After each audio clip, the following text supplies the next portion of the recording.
Jesus. Oh, Jesus. Oh, Jesus. Yeah. Jesus. I'm calling on you. Oh, Jesus.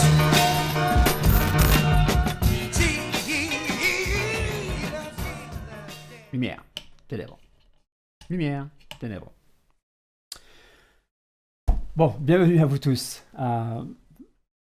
Faire une chronique biblique, moi j'aime ça. Mais ça doit être amusant, ça ne doit pas être rasoir. Donc je vous remercie de nous retrouver sur cette saison 3 des chroniques bibliques et nous en sommes au l'épisode 2. Le micro est toujours là, mon café aussi, c'est mis tout bien. Et je vous encourage à tourner votre Bible. Moi, j'ai la mienne ici, qui est déjà à la page Luc. Dans Luc, l'évangile de Luc au chapitre 24 et le verset 27. C'est le thème que j'ai un petit peu choisi sur le chemin d'Emmaüs. C'est un petit peu comme ça que je l'ai appelé, même si bon, ce n'est qu'un titre. Donc Luc 24, 27, pour ceux qui n'étaient pas là, peut-être je vous le rappelle, voici ce que dit la parole de Dieu. Et, commençant par Moïse et par tous les prophètes, il leur expliqua dans toutes les Écritures ce qui le concernait. Donc, je vous invite avec moi à remettre vos chaussures de pèlerin et à venir sur ce chemin d'Emmaüs, et nous retrouvons Jésus et nos 2 disciples sur ce chemin. Jésus avait commencé à leur montrer, c'est moi qui l'imaginais, qu'il était la parole. Et on avait vu les versets qui correspondaient avec. Que Jésus était le créateur de l'univers. Ce que l'écrivain de Hébreu a parfaitement résumé. Et quelque part, on peut aller dans Hébreu, tourner dans Hébreu au chapitre 1. Je vous laisse le temps de tourner vos pages. Hébreu au chapitre 1, et je vais vous lire du verset 1 au verset 3, et vous verrez que ça résume quand même pas mal de choses sur ce que la parole de Dieu dit, et ce que nous avons vu dans la première fois. Donc voilà ce que nous dit Hébreu 1, de 1 à 3. Après avoir autrefois, à plusieurs reprises, et de plusieurs manières, parlé à nos pères par les prophètes, Dieu, dans ces derniers temps, nous a parlé par le Fils, qu'il a établi héritier de toutes choses, par lequel il a aussi créé le monde, et qui, étant le reflet de sa gloire et l'empreinte de sa personne, et soutenant toutes choses par sa parole puissante, a fait la purification des péchés, et c'est ainsi à la droite de la majesté divine dans les lieux très hauts. Ah, ça, j'aime beaucoup Hébreu. Ça nous apprend beaucoup de choses et comme je l'ai dit, il faut être attentif à la parole de Dieu. Si Dieu dit quelque chose, c'est pour que nous puissions l'entendre, non seulement l'entendre, mais aussi être attentifs. Donc, ces versets-là, si on regarde bien, ça nous apprend beaucoup de choses sur Jésus. Et peut-être que c'est quelque chose qu'il a discuté avec les disciples en question. Moi, j'imaginais, quand ils étaient là, tout tristes, et que ce personnage arrive avec eux et qui semble ignorer tout ce qui s'est passé à Jérusalem, d'un coup se met à leur expliquer tout ce qui concerne ce Jésus-là. Pourtant, eux le connaissaient certainement plus que cet homme qui semblait ignorer tout ce qui était arrivé à Jérusalem, que le Messie qu'ils attendaient était mort, crucifié sur une croix, qu'on l'avait mis dans un tombeau et que, quelque part, il avait disparu. Et le corps n'était plus là. Certaines femmes leur avaient dit, et eux, ils étaient là sur ce chemin, partant vers Emmaüs, et ils en étaient tout tristes. Et Jésus donc leur a parlé. Il leur a expliqué qu'il était la parole. On a vu combien c'était important de comprendre la parole. Mais que la parole, elle soutient le monde. Dieu soutient le monde par sa parole puissante. Jésus a montré qu'il est Dieu le Père incarné. J'en ai beaucoup parlé sur l'unicité de Dieu. Si je vous encourage, si vous n'avez pas entendu parler de ça, de reprendre sur les premières chroniques où j'ai parlé de l'unicité de Dieu. Donc je ne veux pas aborder ce sujet-là, mais je vous renvoie à ses premières chroniques. Mais Jésus, ce Messie, ce Jésus qui était là, cet homme que ces deux disciples ont connu, il est Dieu le Père incarné, le reflet de sa gloire, nous a dit ce verset. L'empreinte de sa personne. Il avait parlé par les prophètes et il a parlé par le Fils dans ces derniers temps. Donc je veux faire un petit pas, arrêter un petit peu, faire une pause pour qu'on aille doucement sur ce chemin. Et voilà, Jésus leur parle et leur dit, mais moi je suis l'empreinte de Dieu, je suis le reflet de sa personne, je suis l'image du Dieu visible, invisible, je suis l'image visible de ce Dieu invisible. Comprenons bien que le reflet n'est pas la personne elle-même, comme la carte n'est pas le territoire. Et l'empreinte d'une personne n'est pas la personne, mais elle est quand même, c'est quand même son identité fidèle. Et voilà pourquoi on a cette différence dans la parole de Dieu et qu'on voit que le langage de la Bible semble nous montrer qu'il y a une différence entre le Père et le Fils. Elle est simplement là. L'un est le reflet et l'empreinte. Mais c'est lui. C'est lui. Le langage biblique nous parle simplement qu'il y a un seul Dieu et qu'il est appelé le Père. Et le Fils dont il nous est parlé est l'incarnation du Père. Vous voyez comment le langage de la Bible commence à peut-être à s'éclairer en vous.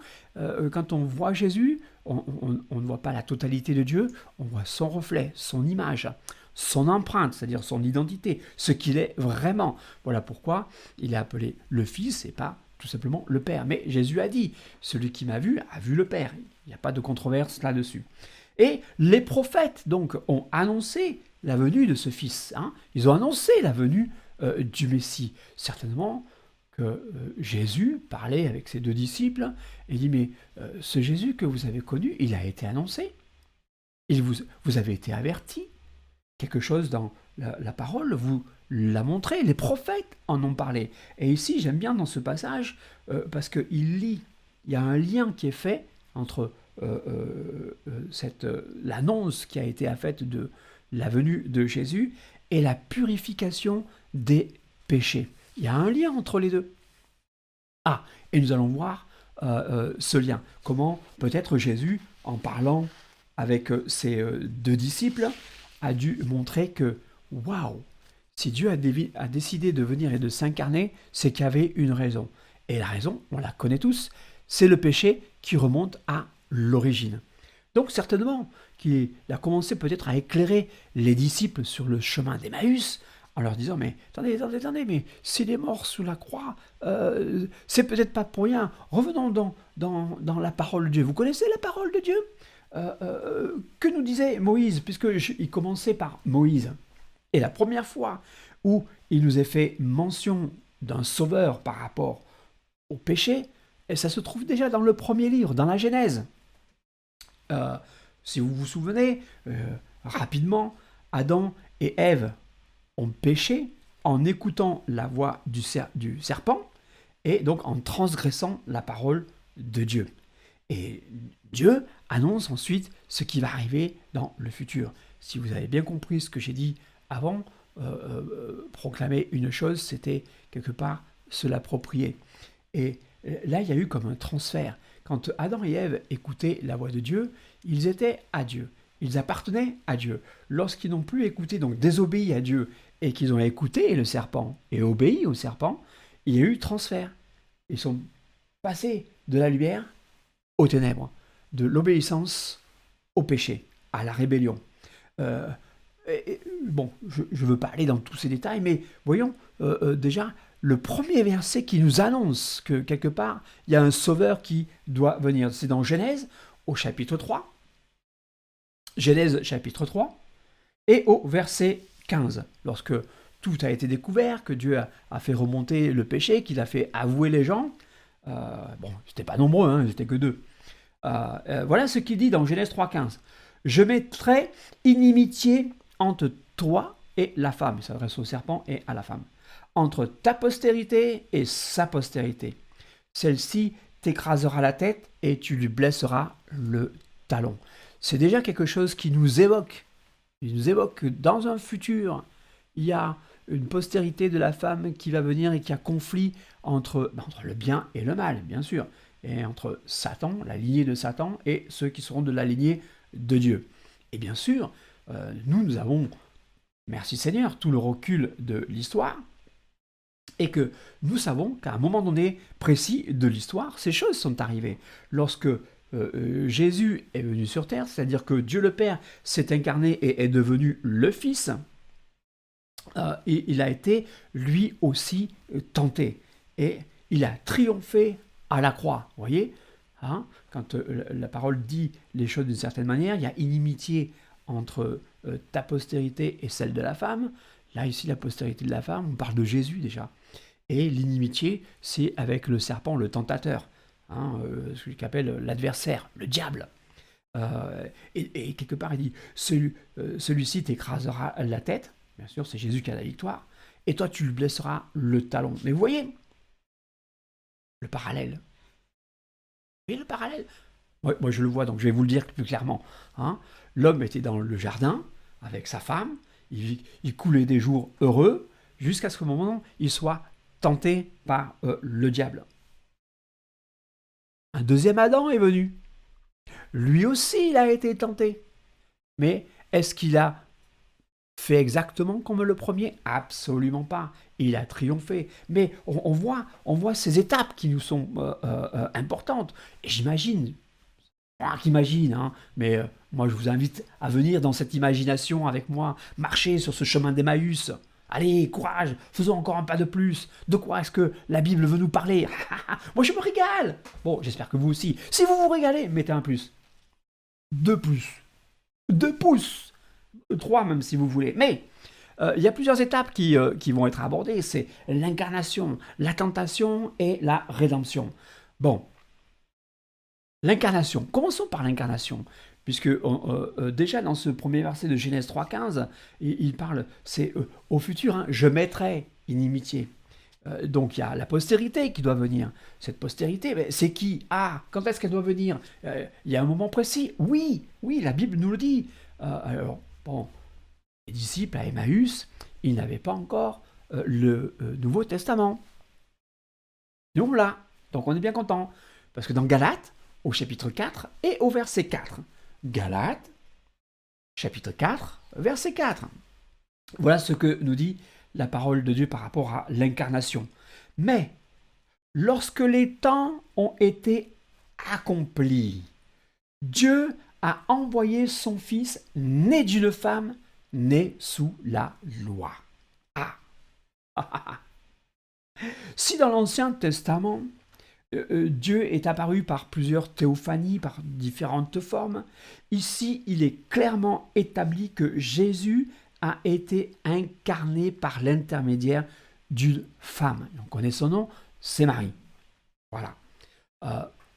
Voilà pour la question du Fils. Hein. Le Père, Dieu le Père, s'est fait chair. La parole s'est faite chair. Je ne veux pas revenir sur l'unicité de Dieu, mais comprenez bien, Dieu le Père s'est incarné et pas devenu Dieu le Fils, il est devenu simplement le Fils. Ce que Jésus disait de lui-même, le Fils de l'homme. Pourquoi? Parce qu'il est né de la chair, il s'est fait chair. La parole s'est faite chair. Quand? À un certain moment donné de l'histoire, lorsque les temps ont été accomplis. Ça, c'est pour l'incarnation. Bon. Qu'en est-il de la tentation? Jésus, qui est Dieu, s'est dépouillé de toutes ses prérogatives de Dieu pour apparaître comme un simple homme, un serviteur, et donc s'est limité à ce que nous sommes, à la chair, à avoir faim, à avoir soif, à être fatigué.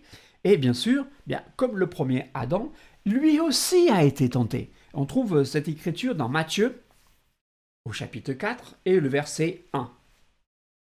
Matthieu, chapitre 4, verset 1, la parole de Dieu nous dit: Alors Jésus fut emmené par l'Esprit dans le désert pour être tenté par le diable.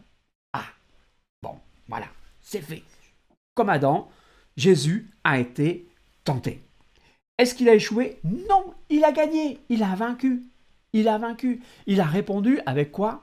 En citant la parole. Vous voyez, c'est ce que je vous disais déjà dans le premier épisode de cette troisième série de chroniques. La parole, c'est important.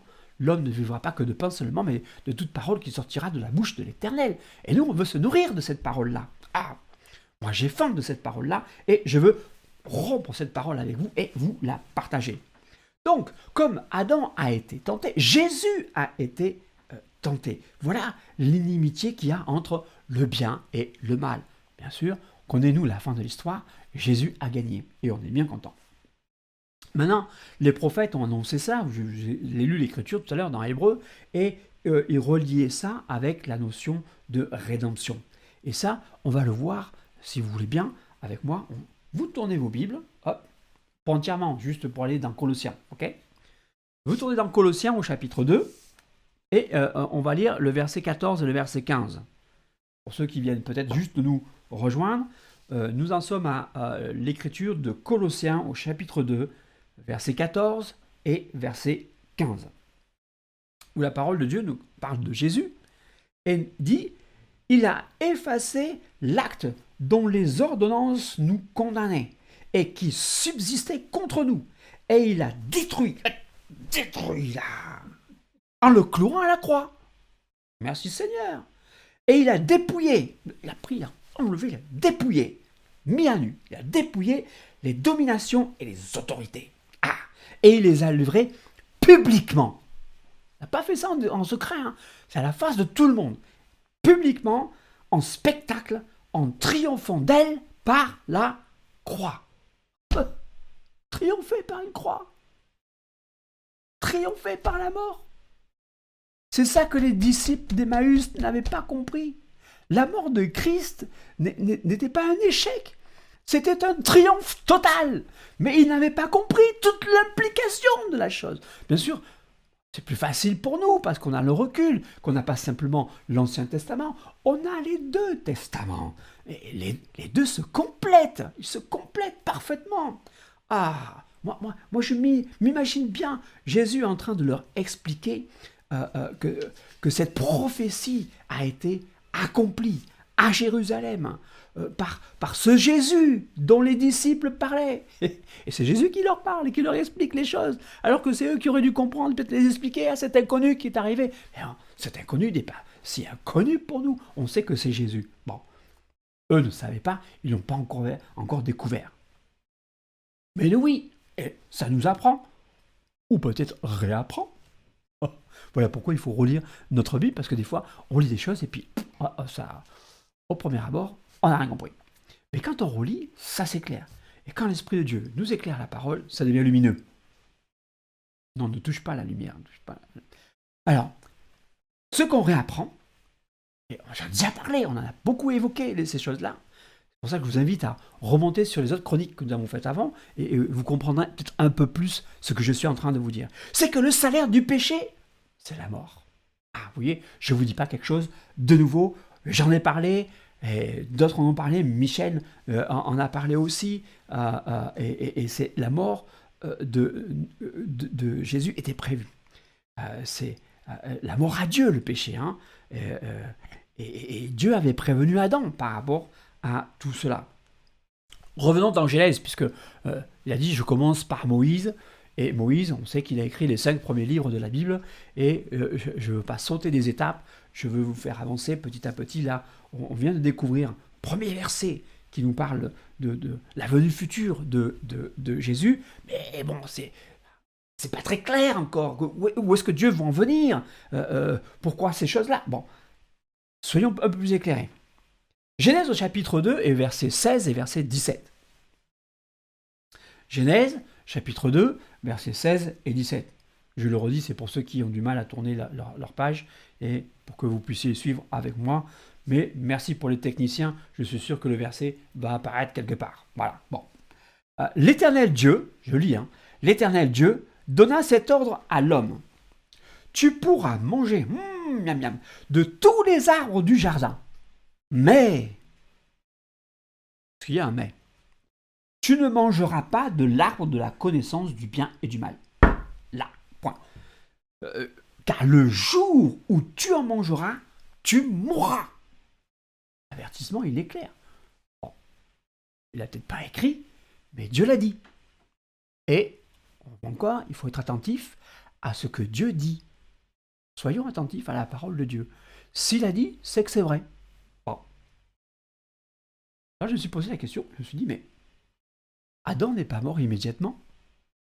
La mort ne l'a pas frappé instantanément. Bon. Est-ce que Dieu se serait trompé dans ce qu'il a dit, ou est-ce qu'il n'aurait pas exactement dit ou fait comme il avait dit qu'il ferait? Non. Adam est bien mort. Mais la première des morts qu'il a eue, c'est spirituel. Adam, par Adam, tout seul, le péché est entré dans le monde. C'est ce que nous dit la parole de Dieu. Nous, on a le Nouveau Testament et qui nous explique un petit peu ces choses-là. Par Adam, le seul homme, ce premier homme, le péché est entré dans le monde. Entré. Et par le péché, la mort. Vous voyez? Ce que Dieu a dit est vrai. Quand il a mangé de ce fruit, alors que c'était interdit, par sa transgression, il a péché. Donc, par le péché, qu'est-ce qui est entré dans le monde? La mort. C'est pour ça qu'on n'est pas éternel, nous. On meurt à un moment donné. C'est pour ça que c'est maintenant qu'il faut se décider à comprendre la parole de Dieu et faire les bons choix. Écouter Dieu ou écouter une autre voix. On veut écouter Dieu. Et bien sûr, par le péché, la mort, elle s'est étendue à tous les hommes. Parce que la Bible nous dit, parce que tous ont péché et sont privés de la gloire de Dieu. Bon. Je me posais donc cette question. Pourquoi Adam n'est-il pas mort à cause de son péché? Ah, parce que Dieu a commencé à faire son œuvre. Même s'il n'a pas déclaré de but en blanc exactement qu'est-ce que ce serait son œuvre. Mais il a fait quoi? Il a couvert l'offense. Dieu a couvert l'offense. Ça ne veut pas dire que sa parole n'est pas vraie. Si, le péché est entré dans le monde, et avec le péché, la mort est entrée dans le monde. Mais elle n'a pas été aussi instantanée qu'on aurait pu le penser, c'est-à-dire que, il pêche, boum, tu meurs. Ce serait dur, hein. Tu pêches, tu meurs. Bon, non. Mais Dieu avait prévu son plan, il a tout pensé. Vous vous souvenez du Logos? Il avait tout pensé. Et il a dit qu'il a commencé à couvrir l'offense. On voit ça dans Genèse, au chapitre 3. Genèse, chapitre 3, vous suivez avec moi, on y va petit à petit. Genèse 1, Genèse 2, là on en est à Genèse 3, versets 21 et 22. Genèse 3, 21, 22, vous y êtes tous. Si vous y êtes, vous mettez un pouce. Voilà ce que dit la parole de Dieu. L'Éternel Dieu fit à Adam et à sa femme des habits de peau, et il les en revêtit. L'Éternel Dieu dit, voici, l'homme est devenu comme l'un de nous, pour la connaissance du bien et du mal. Empêchons-le maintenant d'avancer sa main et de prendre, non pas le café, mais de prendre de l'arbre de vie. Imaginez que ça c'est l'arbre de vie. Vous oubliez que c'est ma tasse de café, vous imaginez c'est l'arbre de vie. Et empêchons l'homme d'attraper, de tendre sa main et de prendre de l'arbre de vie, d'en manger et de vivre éternellement. Waouh! Adam, Ève auraient pu vivre éternellement. Mais à cause du péché, la mort est entrée dans le monde. Et depuis, elle atteint tous les hommes. Voilà pourquoi nous sommes mortels. Donc il y a deux choses ici que je voudrais peut-être éclaircir si vous n'avez pas bien suivi ou bien compris les choses, c'est que ça va être très clair, ne vous inquiétez pas. Adam n'avait donc plus accès à l'arbre de vie. Il a été chassé. Là par contre c'est Dieu, c'est radical là. Tu as péché, tu es chassé. Bon. Et donc Dieu est fidèle à ce qu'il a dit. Le jour où tu en mangeras, tu mourras. Pourquoi? Tu es chassé du paradis, tu n'as plus accès à l'arbre qui te donne la vie. Tu n'as plus accès à ça. Si tu n'as plus accès à l'arbre de vie, tu vas commencer à mourir. Parce que cet arbre te donnait la vie. Et il aurait pu te donner la vie éternelle, parce que tu pouvais en manger autant que tu voulais. Il y avait juste celui-là qu'il ne fallait pas toucher. L'arbre, non pas le café, hein, mais vous imaginez toujours, l'arbre de la connaissance du bien et du mal. La deuxième chose que je voudrais souligner, là, comme ça, de là à là, Dieu a pris la vie d'un animal. Dieu a pris la vie d'un animal. Et certainement, dit, moi c'est ma conviction, que c'était un agneau pour couvrir la faute d'Adam. Je vous envoie à toutes les chroniques où on a parlé de comment être sauvé. Sauvé par grâce, sauvé par ceci, etc.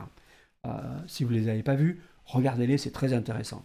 Donc Dieu a commencé dans ces versets-là, et certainement Jésus en parlait avec les disciples. Regardez ce qui s'est passé dans l'Ancien Testament, en commençant par Moïse, ce que Dieu a fait lorsque Adam a péché. Il a commencé à montrer la nécessité d'un sacrifice de substitution.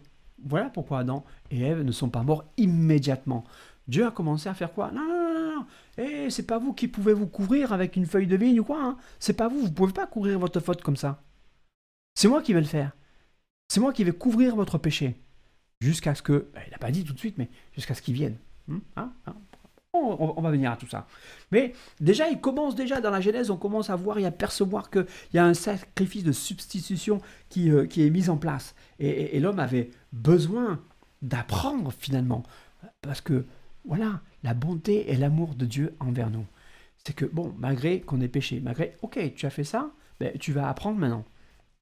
Puisque tu as goûté aux fruits de la connaissance du bien et du mal, on va voir si tu es capable d'apprendre à distinguer entre le bien et le mal.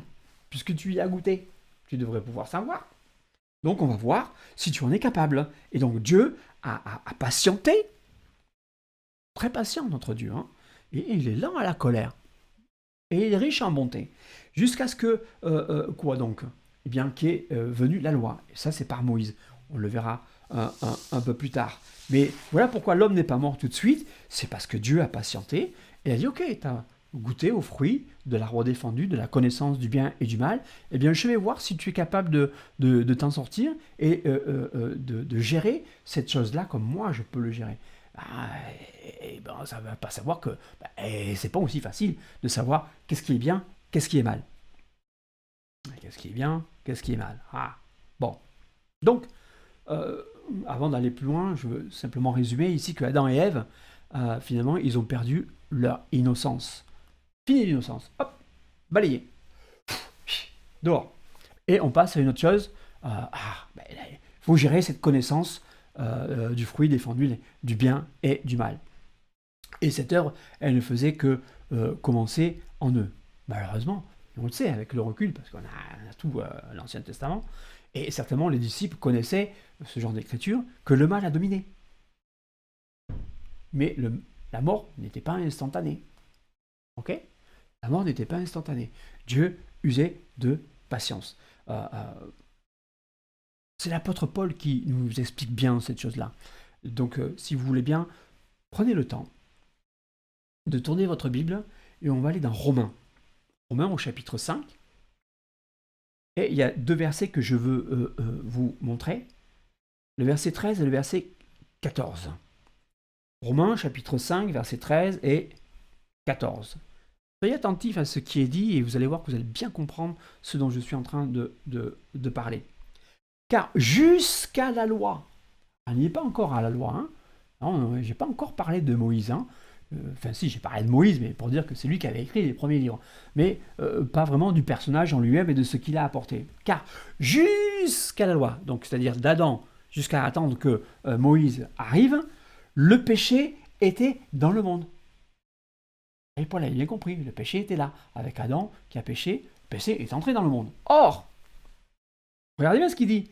Le péché n'est pas imputé quand il n'y a point de loi. Et la loi est venue que plus tard, avec Moïse. Donc, qu'est-ce que faisait Dieu ? Si les gens péchaient, le péché n'était pas imputé pour l'instant. Hein, la condamnation à mort ne tombait pas directement. Dieu patientait pour savoir comment l'homme allait se débrouiller avec cette connaissance du bien et du mal. Bon, je continue la lecture de ce verset. Cependant, vous voyez, la mort a régné depuis Adam jusqu'à Moïse. Ben, nous, on n'y est pas encore, Moïse, hein. J'en ai pas parlé. Mais voilà ce que dit la parole de Dieu, et c'est ça qui est très riche, c'est ça qui est très intéressant. C'est qu'il ne suffit pas simplement de la lire, il faut comprendre ce qu'on lit, et que le Seigneur nous éclaire. Non, je ne touche pas. D'Adam jusqu'à Moïse. Même sur ceux qui n'avaient pas péché par une transgression semblable à celle d'Adam. Ah ben ouais, parce que nous, on n'a pas goûté à ce fruit. Mais la mort est entrée dans le monde. Et donc elle règne sur nous. Même sur ceux, nous qui n'avons pas transgressé comme Adam avait transgressé. Lequel, regardez bien, lequel est la figure de celui qui devait venir. Pardon, excusez-moi. Il y en a un qui devait venir. Un autre Adam, oui, Jésus. Jésus est ce deuxième Adam. Celui en fait qui était prévu dès le départ parce que Dieu, dans son immense savoir et connaissance, puisqu'il sait toutes choses, Dieu est omniscient. Avant qu'il mette en place tout l'univers, il a pensé l'univers. Et il savait que la créature qu'il allait créer pécherait. Et il s'est dit, oh là d'accord, ok, je comprends, mais je suis malin, je connais toutes choses. Je vais venir, je vais réparer ce qui a été fait, qui a été mal fait au départ. Mais je vais quand même créer le monde. Parce que moi, j'ai déjà trouvé la solution. Et la solution, c'est que il y a un deuxième Adam qui allait venir. C'est moi. Je ne le dis pas, mais c'est moi qui viens. J'imagine, c'est le Père qui parle comme ça, qui se dit, voilà, je vais créer l'univers. Et je sais que la créature que je vais faire, quelque part, elle va se tromper, elle va faire une bêtise. Bon, mais je l'aime, je vais lui pardonner. Mais pour ça, je veux qu'il apprenne les choses. Je veux pas juste que ça lui tombe tout cuit comme ça. Je veux qu'il apprenne les choses. Donc, je vais venir lui montrer. Donc, Adam, il n'était que la figure de celui qui devait venir. Vous comprenez? Celui qui devait venir, c'est Jésus. C'est pour ça que nous avons été faits à son image. Quand il dit que Dieu a fait l'homme à son image c'est qui? C'est Jésus. Vous voyez? Nous sommes pas l'image d'un Dieu invisible, nous sommes l'image de Dieu qui s'est rendu visible, qui s'est incarné en tant qu'homme. Voilà pourquoi nous sommes comme nous sommes, avec 2 bras, 2 jambes, des yeux, etc. Vous voyez, la Bible, finalement, ne fait que confirmer qu'Adam a été fait à la figure de celui qui devait venir. Ah, et celui qui devait venir, pourquoi? Parce que Adam a transgressé et que le deuxième Adam allait nous sauver. Et déjà là, Dieu avait mis des choses en place. Vous voyez, il commence. Ah ok, vous avez transgressé, bon, ok, mais vous n'allez pas mourir tout de suite, même si la mort est là et qu'elle vient. Mais j'ai prévu quelque chose pour vous sauver du péché. Alléluia, merci Seigneur. Je sais que le chemin jusqu'à Emmaüs, il est long. Il est long, mais merci d'avoir patienté. Merci d'avoir fait encore ce bout de chemin avec moi. Je vous envoie toute ma gratitude. Mais certains principes là sont posés et on les a déjà vus, on a déjà beaucoup parlé, mais certainement que le Seigneur, en remontant les Écritures, a parlé de ces choses-là avec les disciples. Oui, Adam a péché, et le péché, c'est la mort. Le péché, c'est la mort. Mais le Rédempteur qui doit venir apporte la vie. Alléluia, merci Seigneur. Je vous remercie. Merci de m'avoir suivi, d'être avec moi. Et si vous avez aimé encore cette chronique, n'hésitez pas à envoyer un petit pouce. Si vous avez des questions, si vous avez des réflexions, n'hésitez pas, faites des commentaires. Je vais les lire et s'il y a des questions qui me sont posées, je tâcherai d'y répondre du mieux que je peux. Et j'espère que ces chroniques sont vivantes, que ça vous intéresse beaucoup et on fera encore un chemin ensemble et je vous encourage à faire tout ce chemin avec moi. En attendant de faire un pas de plus, bien que le Seigneur vous bénisse tous là où vous êtes et je vous dis à la prochaine chronique.